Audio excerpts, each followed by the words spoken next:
Welcome to Sweet Life Beat Life. We hope this video helps. In this video, I will explain how to open your Tesla Model S doors without power. To open the front doors, first locate the manual release lever. It's usually found near the window controls, often a small, hidden handle. Pull this lever firmly towards the rear of the car. This action mechanically disengages the latch. Once released, you can simply push the door open from the inside. This method works even if your car's 12-volt battery is completely drained. Accessing the rear doors without power is a bit different. You'll need to find a small carpet flap, typically located near the rear window switch or armrest.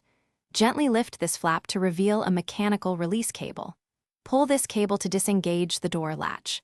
Once the latch is released, you can then push the rear door open from the inside. Remember, these are emergency releases, so use them only when necessary to avoid damage. To open the trunk without power, you'll need to access a release cable through the rear seat pass-through. Fold down the rear seats and look for a small loop or handle. For the frunk, or front trunk, the release cables are located behind the front wheel well liner on the passenger side.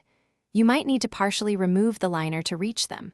Pull these cables to manually open the trunk or frunk, providing access when the electrical system is down. If you need to restore some power to open doors electrically or access other functions, you can use a 12-volt jump starter. Locate the front tow eye cover on the bumper and remove it. Connect the positive lead of the jump starter to the exposed terminal and the negative lead to a ground point. This will provide temporary power. Also, bring your space to life with the Echo Dot smart speaker. Check the description below for a link to this and other great deals. This temporary power can help you get things moving again. Thanks for watching. Consider subscribing if we helped you.